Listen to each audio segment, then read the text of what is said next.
Šajā video mēs jums parādīsim, kā lietot defibrilatoru. Lūdzu, pirms tā lietošanas secīgi izpildiet visus cilvēka pamata atdzīvināšanas algoritma soļus.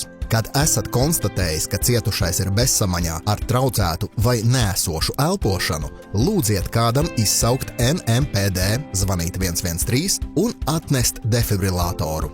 Kad tiek atnests defibrillators, jūsu uzdevums ir rīkoties pēc iespējas ātrāk. Pirmkārt, ieslēdziet iekārtu. Tālāk uzmanīgi sekojiet līdzi visiem iekārtas dotajiem norādījumiem. Defibrillatora dotās norādes ir vienkāršas un viegli saprotamas. Atbrīvojiet cietušā krūtis no apģērba.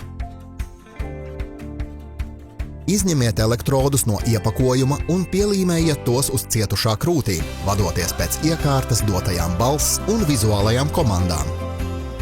Noņemiet aizsargplēvi elektrodam, kas apzīmēts ar 1, un uzlīmējiet to uz pacienta kailās ādas tieši tā, kā parādīts attēlā. Stingri piespiediet elektrodus uz kailās pacienta ādas.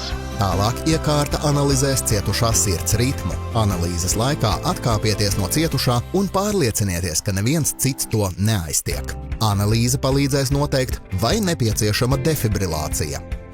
Ja ierīce norādīs, ka cietušajam ir nepieciešams šoks, atkāpieties no cietušā un ļaujiet ierīcei veikt defibrilāciju.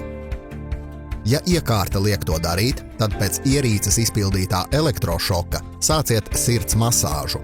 Sirds masāžas veikšanas laikā iekārta ar metronoma skaņas palīdzību sniegs norādes par sirds masāžas veikšanas ātrumu.